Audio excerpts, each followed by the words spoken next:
오늘 에베소서 4장 25절부터 30절 말씀을 통해서 새 사람으로 산다는 것은 이라는 제목으로 첫 번째 설교를 하고 또 다음에 두 번째 설교를 하도록 하겠습니다. 저는 중학교 1학년, 6학년 졸업하기 그 어간부터 그 중학교 1학년 넘어가는 그 때쯤부터 교회를 다니기 시작했습니다. 근데 제가 중고등학교 교회를 이렇게 다니면서 저희 목사님 설교를 들을 때 되게 열정적으로 설교하는 목사님인데 제 마음속에 이렇게 몇 가지 이렇게 뭐라 그래요? 좀 답답한 게 있었어요. 그게 뭐냐면 설교를 막 말도 못하게 열정적으로 하시는 분이신데 다 옳은 얘기를 하세요. 근데 그 말씀을 듣고 그래서 어떻게 하라고요? 하는 구체적으로 우리가 무엇을 어떻게 살아야 되는지에 대한 구체적인 내용이 항상 빠져 있다는 생각을 어렸을 때 제가 했습니다. 영어로 따지면 so what이에요. 그래서 뭐 어쩌라고. 성경 말씀을 그렇게 가르쳐 주셨어. 그래서 어쩌라고요. 그래서 이번 주 어떻게 살면 되는 건데요. 그러니까 이렇다는 있는데 그러니까 이렇게 살아라는 구체적인 내용이 없는 것 때문에 제가 항상 그 설교에 대해서 좀 답답한 느낌을 가졌습니다. 또 옛날 목사님이 시이기 때문에 그러기도 하셨지만 그냥 항상 하지 말라가 많았어요. 이것도 하지 마라, 저것도 하지 마라. 그래서 혼자 생각해 아무것도 안 하는 게 가장 신앙생활 잘하는 건가? 너무 하지 말라가 맞는 거예요. 이것도 하지 말라, 저것도 하지 말라. 라디오도 듣지 말라, 텔레비전도 보지 말라, 영화도 보지 말라. 뭐 옛날에는 뭐 주일날 빨래도 하지 말라, 뭐 물건도 사지 말라. 그러니까 하지 말라를 가리켜서 신앙생활 잘하는 것으로 자꾸 강조할 때 제 속에는 그럼 할 수 있는 건 없는 건가요? 예수를 믿는 건 뭘 하는 게 아니라 뭐든지 안 하고 사는 건가요? 이런 생각을 하게 된 적이 있습니다. 그런 의미에서 오늘 본문은 그 구체적인 것들을 이야기해주고 있습니다. 그리고 하지 말라로 끝나지 않고 그러므로 이런 것들을 해야 된다라는 구체적인 얘기까지도 해주고 있는 것이 오늘 본문입니다. 성도 여러분들은 그냥 일상적인 삶 속에서 영적이다 이런 말을 들으면 어떤 느낌이 딱 들습니까? 아, 영적이야. 그러면 혹시 그런 것은 일상적인 우리의 삶하고는 관계없는 거라고 혹시 생각이 들지 않으세요? 직장 생활하는 거, 애 키우는 거, 집에서 밥하고 빨래하고 설거지하고 이러는 것은 이건 영적인 것이 아니다. 혹시 이렇게 생각하고 계시지 않습니까? 여러분 혹시 거룩이라는 단어를 들으면 어떤 생각이 들으세요? 거룩. 그러면 옷도 시커먼 옷 입어야 될 것 같고 얼굴도 경직된 표정. 이렇게 웃긴 얘기를 들어도 이렇게 웃거나 허허 한 두세 번 하고 딱 끊쳐야 혹시 거룩하다 이렇게 생각이 들지 않으십니까? 저는 설교자로서 내 목소리가 거룩하지 않다라는 생각을 한동안 꽤 했었어요. 왜냐면은 옛날 어르신 목사님들은 설교할 때 설교 톤이 있거든요. 하나님은 우리를 막 이러시거나 조용기 목사님처럼 하나님 오늘 사랑하시오다 이런 이거 또 근데 저는 전혀 그렇게 거룩한 톤도 아니고 미슈브리카 이런 것도 안 하고 그래서 나는 도대체 목사가 설교 톤이 그냥 일반적으로 평소에 말하듯이 설교해서 이 거룩하지 않은 목사같이 느껴져. 어렸을 때 제 스스로가 그렇게 생각할 때가 많았습니다. 지난주 또 지지난주에 걸쳐서 옛사람을 벗고 새사람을 입으라라는 말씀을 하셨죠. 옛사람이라는 것은 하나님을 믿지 않는 사람들이고 그들의 삶에 영향을 받지 말라는 얘기고 새사람을 입으라는 얘기는 하나님을 믿으니 하나님을 믿는 사람처럼 살아라라는 말씀입니다. 그럼 우리가 이런 궁금증이 생기죠. 새 사람을 입으려는데 그러면 새 사람으로 사는 건 어떻게 사는 거예요? 하나님 자녀답게 이 세상에서 사는 건 어떻게 사는 거예요? 성도들과 함께 어울리며 살 때 하나님의 자녀로서 새 사람으로 사는 건 어떻게 사는 거예요? 이렇게 물어볼 수 있잖아요.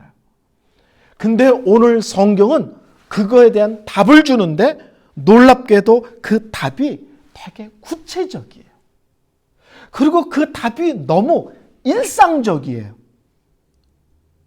우리는 하나님 자녀답게 사는 게 뭡니까? 금식기도 하십시오. 하루에 성경을 100장 읽으십시오. 일주일에 한 번은 산기도 가십시오. 이렇게 얘기할 것 같은데 성경은 그렇게 말하지 않고 우리의 일반적인 삶 속에서 다른 사람들과의 관계를 어떤 모습으로 맺어가는 것으로 설명하고 있다는 사실입니다. 4가지로 설명해요. 오늘 본문은 첫째, 새 삶으로 산다는 것은 말이 달라지는 것이다. 두 번째, 감정을 잘 조절하는 것이다. 세 번째, 정직한 것이다. 네 번째, 우리가 참 싫어하는 얘기, 물질에 대한 얘기를 합니다. 이 4가지를 다르게 하는 것이 하나님의 사람으로 새롭게 살아가는 구체적인 삶의 내용이다. 이렇게 말씀하고 있습니다. 첫째, 25절은 거짓을 버리고 참말을 하라. 쉽게 말하면 정직해라, 진실해라 이렇게 말씀하고 있습니다. 25절, 그런즉 거짓을 버리고 각각 그 이웃과 더불어 참된 것을 말하라. 이는 우리가 서로 지체가 됨이라. 재밌지 않습니까? 신기하지 않으세요? 새 사람으로 살아라 라고 말하면서 하고 싶은 얘기가 얼마나 많겠어요. 근데 첫 번째 얘기가 말하면 거짓말하지 마. 이로 시작한다는 거예요. 예수 믿는 사람은 거짓말하는 거 아니야. 그 입에서 정직한 말, 신실한 말, 진실한 말을 하는 게 예수 믿는 사람의 삶의 첫 번째 모습이야. 이렇게 말씀을 하고 있다는 겁니다. 놀랍게도 거짓말을 들고 나오고 있다는 거예요. 교회라는 공동체가 하나님과의 관계뿐만 아니라 성도들과 함께 어울려 사는 거지 않습니까? 함께 손잡고 믿음의 길을 가는 거잖아요. 근데 함께 믿음의 길을 공동체를 이루면서 영적인 가족이라고 부르면서 함께 믿음의 길을 갈 때 가장 신경 써야 될 게 성도와 성도 사이에 거짓이 없어야 된다는 거예요. 그 말이 정직이어야 되고 진실이어야 된다는 사실입니다. 마귀의 특징은 뭐예요? 마귀는요, 성경은 거짓의 영이다. 그리고 분열의 영이다. 이렇게 말씀을 하고 있습니다. 마귀가 장난을 치면 항상 거짓말을 갖고, 두 번째, 그 거짓말을 통하여 항상 분열시키는 일을 하는 것이 마귀의 역사다. 이렇게 얘기합니다. 근데 반대로 성령 하나님의 역사는 뭐예요? 항상 흩어진 것을 모으시고 하나 되게 하시고, 거룩의 영, 진리의 영이시니 항상 진실만을 말하게 하시죠. 제가 혼자 마귀의 별명을 이렇게 잡았어요. 생사람을 잡는 영.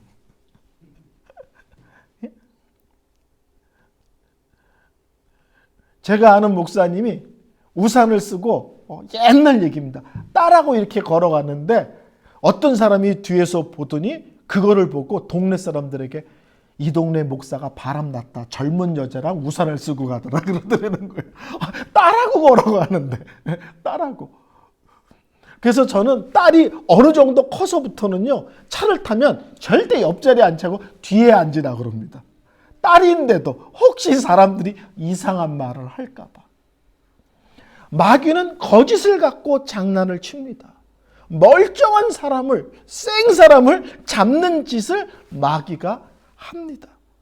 그래서 성경은 얘기합니다. 성령의 역사는 살리시는 거다. 연약한 자, 부족한 자, 쓰러진 자, 넘어진 자, 깨어진 자 위로하고 격려하고 세워주고 함께하게 하고, 이것은 성령의 역사지만 마귀의 역사는 흔들고 넘어뜨리고 쓰러지면 못 일어나게 하고 낙심하고 좌절하게 하고, 이것이 마귀의 역사라는 거예요. 그래서 사람으로 하여금 아파하게 하고 신음하게 하고 낙심 좌절하게 하고. 오늘 성경은 놀랍게도 너희들이 예수를 믿지? 성령님이 찾아와 너희 안에 계시지? 그러면 너희 입에서는 성령님을 모시는 사람으로서 항상 말이 정직해야 되고 진실해야 돼. 이런 걸 다른 말로 하면 투명해야 돼. 겉과 속이 똑같은 거죠. 예 하면 예인 거고, 아니요 아니면 아닌 거지. 예인데 아니래, 아닌데 예래, 이런 짓 하지 말라는 거예요. 제가 이런 일에 특별히 영향을 받은 것이 제 은사 목사님이셨어요. 제가 20살 때 신학교에서 만나서 그 은사 목사님 교회를 다니게 됐거든요. 정말 제가 우러러 보는 분이셨어요. 제가 평생을 우러러 봤어요. 너무 존경해서. 20살 때 하루는 교회 앞을 가다가 목사님을 만났어요. 목사님이 뭐라고 하시면 우리 집에 와서 저녁 먹고 가 그러시는 거예요. 한국 사람들 밥 한번 먹읍시다 인사잖아요. 저는 인사인 줄 알고 예 그랬어요. 그리고 인사니까 그냥 끝난 거죠. 주일날 갔더니 목사님 막내딸이 저보고 선생님 저희 집에 오신다고 그러더니 왜 안 오셨어요? 왜? 아빠가 선생님 오신다고 음식 차려놓고 늦게까지 기다리셨어요. 저는 그냥 한국 사람들 흔히 말하는 대로 밥 한번 먹읍시다 이 말인 줄 알았는데, 그러면서 그 딸이 뭐라고 말하면 우리 아빠가 뭐라고 얘기하면 예인지 아닌지가 분명하셔야 돼요. 우리 아빠가 말하면 그게 다예요. 우리 집에 왔을 때 아무도 밥 먹으라는 얘기를 안 하면 줄 밥이 없다는 뜻이에요. 밥을 맛있게 먹는데 더 드세요라고 말하는 것은 줄 밥이 더 있다는 뜻이에요. 맛있게 먹는데 더 드실래요라고 말하지 않으면 줄 밥이 없다는 뜻이에요. 더 먹고 싶은데 다른 집에서 하는 것처럼 괜찮습니다 그러면 우리 집은 2번 다시 안 권해요. 그러니까 자기 엄마랑 아빠랑 얘기할 때는 예인지 아닌지가 분명해야 된다는 거예요. 이거 하면 예, 그리고는 아닌 게 아니라 밥 먹읍시다 그러면 밥 먹자는 거고, 더 드세요 그러면 줄 밥이 있다는 거고, 괜찮습니다 그러면 정말 괜찮은 줄 알고 다시 안 권한다는 거예요. 근데 며칠에 제가 그것이 한국 사람 정서로서 되게 부담스럽게 느껴졌어요. 근데 실제로는 성경은 우리에게 진실해라, 분명해라, 허튼 말 하지 마라. 그것은 하나님의 사람의 특징이 아니다. 이렇게 말씀하고 있습니다. 특별히 우리가 다 다른 사람들이 하나의 공동체를 이룰 때 이 사람의 예와 저 사람의 예가 다르면 얼마나 공동체가 혼란스럽겠어요. 오늘 제가 떡국 준비합니다. 떡국 준비하시면 되는 거예요. 우리 집에서는 전해 오겠습니다. 예, 전해 오시면 되는 거예요. 디저트는 우리 집에서 준비할게요. 예, 준비해 오시면 되는 거예요. 내가 한다고 했지만 그걸 정말로 믿으셨어요? 그러면 오늘 다 굶는 거예요. 성경에서 요구하기를 새 사람답게 살라라고 말하면서 첫 번째 말하는 것이 교회라는 공동체는 말이 중요하다. 이 말 때문에 교회가 힘들고 어려운 거다. 그러니 예와 아니오가 분명한 모습으로 사는 것이 성도의 첫 번째 아름답고 복된 모습이다. 이렇게 말씀합니다. 두 번째는 감정, 분노에 대한 겁니다. 26절 27절 분을 내어도 죄를 짓지 말며 해가 지도록 분을 품지 말고 마귀에게 틈을 주지 말라. 참 재밌죠. 대단히 영적이고 신령한 얘기할 것 같은데 두 번째는 얘기가 감정, 분노에 대한 얘기예요. 근데 성경은 이렇게 말하지 않습니다. 예수 믿는 사람은 화내는 거 아니야? 그렇게 말하지 않습니다. 화를 내지 말라는 게 아니고요. 화를 잘 내야 되는 거예요. 화를 잘 낸다는 것은 수시로 화를 낸다는 것이 아니라 화를 내야 될 일에 내려는 거예요. 우리나라 말에 이런 말 있죠. 의분이라는 게 있어요. 옳은 것에 대해서, 정의로운 것에 대해서. 그렇죠? 아닙니다. 얘기해야 되잖아요. 그렇죠?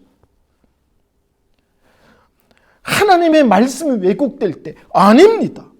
하나님의 영광이 가려질 때 아닙니다. 교회에 유익이 되지 않을 때 아닙니다. 우리의 신앙 고백과 다른 이야기를 하면 아닙니다. 그럴 땐 정색을 하고 똑부러지게 되고 얼굴을 붉힐 수도 있고 목소리 톤이 높일 수도 있죠. 왜? 믿음의 원리에서 벗어난 것들을 용납하면 우리 믿음이 무너지잖아. 근데 성경에서 흔히 말하는 혈기라는 게 있습니다. 지 성질에 못 이겨서. 예? 자기 중심적으로 욱하는 거, 절제가 안 되는 거. 이런 것들은 화를 잘 내는 것이 아니라 잘못 내는 겁니다. 그러니까 성경은 화를 내지 마십시오라고 하지 말하는 것이 아니라 화를 내야 될 내용에 대해서는 정확히 내라. 그러나 네 감정을 컨트롤하지 못해서 네 기분에 자기 주장 때문에 자기 고집 때문에 자기 자신을 주장하기 이런 식의 화는 옳은 것이 아니다. 이 얘기를 하고 있습니다. 근데 우리가 이 땅에 살면서 어떤 식이든지 화를 내잖아요. 근데 오늘 성경은 답을 얘기합니다. 화를 어떻게 안 내고 살 수 있어? 화를 낼 수밖에 없지.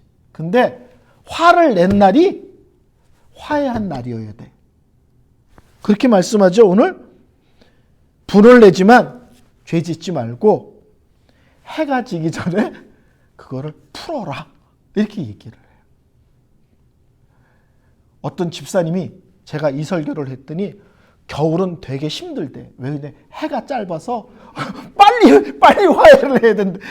4시면 해가 기울어지니까 4시 전에 빨리 해야 된다는 거예요. 무슨 얘기인지 아시죠? 우리가 화를 낼 수 있지만 그 상대가 섭섭할 수 있고 아플 수 있고 힘들 수 있고 그것 때문에 그 사람과 나의 관계가 오랫동안 뒤틀릴 수 있죠. 특별히 교회라는 공동체 속에서는 나 개인의 감정 때문에 교회 전체가 힘들 수 있습니다. 나의 개인의 감정 때문에 모든 사람이 힘들 수 있어요. 그렇기 때문에 우리가 화를 냈다면 화를 낸 그날에 가능한 화해를 해라. 찾아가든지 용서를 구하든지 전화를 하든지 쪽지를 보내든지 카톡을 하든지 해를 넘기지 말고 그 사람과의 껄끄러움을 그 당일에 풀고 지나가라. 이렇게 말씀하고 있습니다. 그래서 첫째 이렇게 표현하고 싶어요. 분노의 날에 욱한 날이 화해의 날이 되게 하라.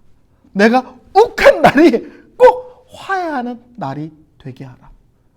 이건 부부싸움도 그렇습니다. 부부싸움하고 들어가서 이불 뒤집어 쓰고 저녁도 안 해주고 그건 참았는데 그 다음날 아침도 안 해주고 이러시면 안 됩니다. 교회 생활도 가정 생활도 우리의 감정이 욱했을 때 나도 모르게 조절이 되지 않았을 때 잠시 시간이 지난 뒤에는 빠른 시일 내에 회복하여 그 껄끄러움과 힘든 관계가 오래가지 않도록 빨리빨리 정리를 하라는 거예요. 오늘 성경은 얘기합니다. 마귀에게 틈을 주지 마라. 한 사람이 감정을 조절하지 못한 것이 교회 전체의 아픔이 되고 고통이 되는데 이게 오래 놔두면 마귀가 꼭 그것을 틈을 타서 그것이 작은 일인데 큰 것처럼 번진다. 작은 일인데 큰 일처럼 생기는 이런 일들이 벌어진다. 마귀는 틈을 비집고 들어오는 세균과 같은 것이다. 이렇게 얘기합니다. 여러분, 건강할 때는 이렇게도 괜찮잖아요. 근데 여기 상처가 났는데 여기 균이 들어가면 대번 곪죠. 내버려두면 썩죠. 감정의 문제가 교회 안에 들어오면 빠른 시일 내에 회복시키지 못하면 마치 손에 베었는데 균이 들어가서 곪고 썩는 것처럼 공동체를 심하게 아프고 힘들게 할 수 있다라고 말씀하고 있습니다. 참 신기하죠.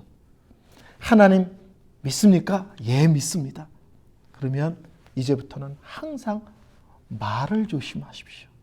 그 말이 진실함이고 정직함이어야 됩니다. 하나님 믿습니까? 예, 감정 조절을 잘 하셔야 되는데 조절이 안 되고 절제가 안 돼서 폭발하셨다면 그거를 방치하지 마시고 해가 넘기기까지 빨리 화해하십시오. 혹시 여러분이 잘못했다면 기꺼이 손을 내밀고 죄송하다, 미안하다, 먼저 말하십시오. 성경은 이렇게 말씀하고 있습니다. 세 번째 28절은 뭐냐면 물질의 문제입니다. 도둑질하는 자는 다시 도둑질하지 말고 돌이켜 가난한 자에게 구제할 수 있도록 자기 손으로 수고하여 선한 일을 하라. 성경은요, 자신이 노력하고 땀 흘리고 수고하지 않고 버는 것은 실제로는 도적질로 봅니다. 한국 교회가 이상하게 가르치는 거 있어요. 저 집에 큰 복을 받았어. 그 복을 받은 게 수고하지 않았는데 뭐가 많이 새긴 걸 자꾸 복이라고 얘기를 해요. 그건 복이 아니라 기복신앙입니다. 하나님이 강조가 된 게 아니라 뭐가 생긴 게 핵심인 거야. 그것은 신앙에서, 성경에서 가르치는 참된 복이 아닙니다. 실제는 우리는 알죠. 우리가 땀 흘려 수고해 볼지 않으면 그것이 우리 인생에 결코 유익하지 않습니다.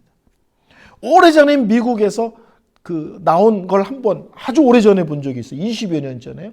로또가 당첨되고 망하지 않은 사람이 한 명밖에 없다는 거예요. 다 망했다는 거예요. 다 폐인되고 다 이혼하고 다 알코올 중독자 되고 상당수의 많은 사람이 홈리스 되고 내가 노력하지 않은 돈이 나에게 복이 되지 않고 그 사람에게 저주가 되는 것이 훨씬 많습니다. 제가 한번 어느 지역에 부흥회를 갔는데 거기가 전부 다 밭이었는데 지금 전부 다 대단히 아파트 단지로 변했어요. 그 목사님이 그 동시에 논밭일 때부터 작은 교회를 섬기던 목사님인데 그 목사님이 뭐라고 말하냐면 이 동네 터줏대감들이 작게는 100억, 많게는 500억씩 보상을 받았습니다. 근데요, 인생이 망그러지지 않은 사람이 하나도 없습니다. 이 동네 땅 보상받아서 집안이 깨지지 않은 사람이 없고 일단 부동산에 눈을 뜨니까 또 부동산으로 돈 벌겠다고 투기해서 한 번에 돈을 다 날리고 이 동네 순식간에 돈 번 사람들이 깡그리 인생이 황폐해졌습니다. 성경은 우리에게 얘기합니다. 수고해라. 정직하게 노력해라. 아마도 이 에베소 교회 안에 도적질하는 사람이 있었기 때문에 이런 얘기를 한지도 모르겠습니다. 그래서 수고하고 땀 흘려서 돈을 벌어라. 쉽게 말하면 성실하게 사는 것이 복이고 너에게 허락된 그 직장과 그것이 귀한 줄을 알아서 최선을 다하는 삶을 사는 것이 성도다운 거다. 일확천금을 얻는 것이 복이 아니라 나에게 허락된 곳에서 최선을 다하고 성실하게 일해서 먹고 사는 것이 복이다. 이렇게 얘기합니다. 근데 성경은 더 나가서 남의 것을 훔치지 않을 뿐만 아니라 성실하게 살아라. 근데 거기서 끝나지 않고 그 성실하게 벌은 것으로 너 혼자 잘 먹고 잘 살지 말고 가난한 사람, 어려운 사람을 돕는 것이 성도의 삶이다. 이렇게 얘기합니다. 도둑질하지 마. 여기로 끝나지 않습니다. 성실하게 돈을 벌어. 여기서 끝나지도 않습니다. 버는 것으로 너 혼자 잘 먹고 잘 살지 말고 다른 사람을 섬겨. 제가 남을 섬기는 원칙이 있습니다. 그게 뭐냐면 새끼만 해결돼도 나는 남을 도울 힘이 이미 있다. 없어서 못 도와줘. 핑계대지 않도록 내가 제 스스로에게 룰을 정했어요. 새끼가 해결되면 나는 이미 누군가를 도울 힘이 있는 거다. 두 번째로는 누군가가 힘들고 어렵다는 얘기를 들을 때 지체하지 말아라. 생각하고 고민하면 이제 계산하게 돼요. 그러면 이제 이것도 필요하고 저것도 필요하고 줄 수 없는 얘기가 꼭 끝에 나오게 됩니다. 그래서 누군가 힘들고 어렵다고 얘기할 때 지체하지 말고 도와라. 머뭇거리면 자꾸 딴 생각이 들게 된다. 성경은요, 물질이 없어서 못 돕는 것이 아니라 마음이 없는 거고요, 사랑이 없는 거예요. 성경에서 우리에게 끊임없이 가르치는 것이 받는 것보다 주는 것이 복되다. 받는 것보다 주는 게 복되다. 나는 단순하게 줬는데 그것이 한 사람의 인생을 바꿀 때가 있잖아요. 한 가정의 위기를 해서 건져낼 때가 있거든요. 나는 간단한 도움인데 그럴 때 우리는 너무 충격이죠. 나의 작은 섬김이 한 사람의 삶에 큰 영향을 줄 때요. 여러분, 받는 게 좋을 것 같지만 성경은 얘기합니다. 받는 것보다 주는 게 훨씬 복된 거예요. 누구를 섬기는 것이 그 사람을 위한 것 같지만 성경은 아니라는 거예요. 네가 움켜쥐었을 때 가졌던 기쁨과 행복보다는 손을 펼쳐서 누군가를 섬겼을 때가 훨씬 더 기뻐, 훨씬 더 행복해. 퍼주고 나눠주라는 것은 얼뜻 보면은 어려운 사람을 위한 것 같은데 깊이 보면 그럴 때 내가 전혀 다른 차원의 기쁨과 행복과 만족에 있는 삶을 아는 삶이 예수 믿는 성도의 삶이라는 거예요. 그래서 성경 도둑질하지 마로 끝나지 않고 성실하게 노력하고 땀을 흘려 돈을 벌어. 그리고 그것이 너만을 위한 것이 아니라 주위에 힘들고 어려운 사람들을 퍼주고 나눠주고 베푸는 삶을 살아. 그러면 전혀 다른 차원의 기쁨과 만족이 있을 거야. 우리에게 말씀하고 있습니다. 마지막 네 번째는 언어 얘기를 합니다. 29절.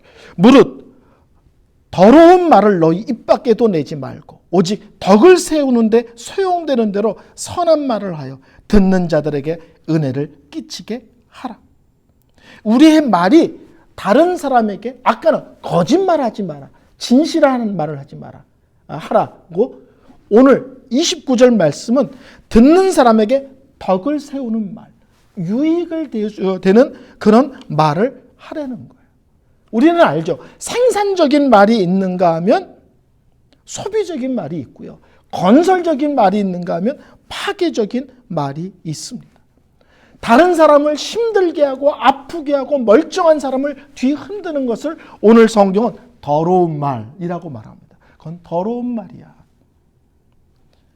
그렇지만 우리 성도들은 덕을 세우는 말, 선한 말, 은혜가 되는 말, 힘이 되는 말, 격려가 되는 말, 그런 말을 하는 사람이어야 돼라고 말을 합니다. 제가 아주 싫어하는 게 있는데 이런 게 있어요. 나는 뒤끝이 없어. 이런 사람이 있잖아. 들어보셨어요? 뒤끝이요. 난 아싸래. 이런 사람들이 있죠. 저는 그런 사람들 너무 무서워요. 하고 싶은 말 다 했는데 뒤끝이 뭐 있겠어요.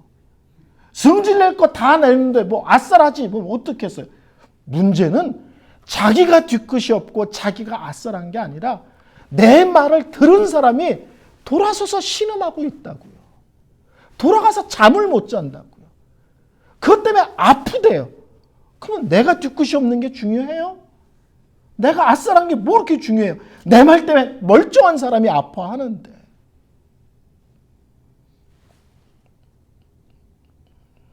성경은 놀랍게도 믿음의 싸움 중에서 우리가 평생 싸워야 될 싸움이 있는데 그것이 말에 대한 싸움이다. 이걸 아주 강조합니다. 이 말은 평생 조절이 안 된다는 거예요. 잘 하다가도 욱하면 튀어나오고 엉뚱한 얘기하고 해서는 안 될 얘기하고 꼭 금을 넘고. 그래서 이 말은 하나님 앞에 가는 그날까지 우리가 계속 훈련해도 잘 통제가 안 된다는 거예요. 오늘 성경은 얘기합니다. 더러운 말, 다른 사람을 힘들게 하는 말, 아프게 하는 말, 속을 뒤집는 얘기, 그런 얘기 하지 마라. 도리어 위로의 말, 격려의 말, 사랑의 말, 다른 사람을 세워주는 말, 그런 말을 하라는 겁니다. 우리가 교회 생활할 때 뭔가를 지적할 때가 있어요. 근데 성도들은 두 가지를 꼭 생각해야 돼요. 그래야 탈이 안 납니다. 하나는 사랑해서 하는 거냐, 이게 사랑 때문이냐, 정말 중요해요. 두 번째는 기도하고 하는 거냐. 기도해 보면 하나님께서 기뻐하시는지 안 기뻐하는지 분별이 생기잖아요. 또 개인적인 생각이었다가 기도하다 보면 우리 마음에 사랑이 생겨요. 그렇죠? 그래서 그 똑같은 얘기인데도 기도하고 하는 것과 그냥 하는 거랑 다릅니다. 받는 사람이 훨씬 똑같은 얘기를 하는데 따뜻하게 받아요. 잘못된 거를 얘기해 주는데 사랑으로 받아요. 그리고 고맙게 받아. 약으로 받아. 그러니까는 그냥 얘기하는 것과 사랑으로 얘기하는 것, 그냥 얘기하는 것과 기도하고 얘기하는 것은 전혀 다릅니다. 저는 우리 교회 속에서 누군가를 충고해야 되고 어느 때는 잘못된 것을 바로 잡아야 될 때도 있잖아요. 이건 바로 잡아야 돼. 그때 우리 속에서 옳은 말이니까 한다가 아니라 이게 사랑이어야 된다는 거예요. 그래서 기도하고 내 마음에 그 사람을 향한 사랑과 정말 아끼는 마음으로 권면할 때 이게 덕이 되고 함께 세워져 가는 것입니다. 마지막으로 성경은 이렇게 얘기합니다. 30절. 하나님의 성령을 근심하게 하지 말라. 그 안에서 너희가 구원의 날까지 인치심을 받았느니라. 우리말에는 없지만 영어 성경을 보면 맨 앞에 and라는 단어가 있습니다. 그리고 예수를 믿는 것은, 그렇죠? 예수를 믿는 것은 거짓말 안 하는 거야. 감정 조절을 잘하는 거야. 더러운 말이 아니라 덕이 되는 말을 하는 거야. 물질을 너만 쓰는 것이 아니라 성실하게 배워서 다른 사람도 섬길 줄 아는 거야. 그리고 뭐라고 얘기하냐면 성령님의 마음을 아프게 하지 마. 여러분, 성령님은 예수를 믿는 그 순간부터 나에게 찾아오시고 절대 떠나지 않고 천국 가는 그날까지 함께 하시는 분이십니다. 나의 영적인 유익과 구원을 위하여 절대 내 곁을 떠나시지 않는 그런 분이세요. 로마서 8장에 보면 나를 위해서 항상 기도하시는 분이시래요. 천국 가는 그날까지 나를 안전하게 지키시고 보호하시는 분. 나를 위해서 항상 기도하시는 분. 그러니 성령님을 근심하게 하지 마. 성령님을 슬프게 하지 마. 겉으로 보면 사람들의 관계 같은데 이 모든 것이 바로 되지 않을 때 네 안에 너와 함께하는 성령님이 아파하셔. 그 얘기. 성경은 참 신기하죠. 윤리 도덕 얘기 같은데 끝에 가면 사람과의 관계가 아니야. 성도들과의 관계가 어긋날 때, 사람들과의 관계가 어긋날 때 너와 내 문제가 아니라 네 안에 계신 성령님이 아파하셔. 너 그거 알아야 돼. 예수 믿는 사람은 성령님이 나 때문에 슬퍼하신다. 성령님이 나 때문에 근심하신다. 이런 말을 가볍게 생각하면 안 돼. 참 놀랍죠. 왜 이렇게 살아야 되냐면 윤리 도덕 이렇게 얘기하지 않고 네 안에 계신 성령 하나님이 그렇게 살면 아파하고 슬퍼하시기 때문이다. 너를 사랑하시고 언제나 너와 함께 하시는 그분에게 실망을 드리지 말아라. 이렇게 말씀합니다. 저는 성경이 참 신기합니다. 하나님에 대한 얘기를 하는데 우리를 향해서 얘기할 때는 구체적인 삶의 얘기로 풀어줘요. 이거야, 이거야, 이거야. 그렇죠? 헷갈리지 않게, 애매하지 않게 분명하게 말씀해주고 있습니다. 저는 저희 교회가 이런 원리들을 잘 감당하는 성숙한 그런 공동체이기를 소망합니다. 성도 여러분, 2004년 새해에도 하나님의 놀라운 은혜 가운데서 더 복되고 더 아름답고 더 건강하고 더 귀한 한 해가 되시기를 바랍니다. 해피 뉴 이어.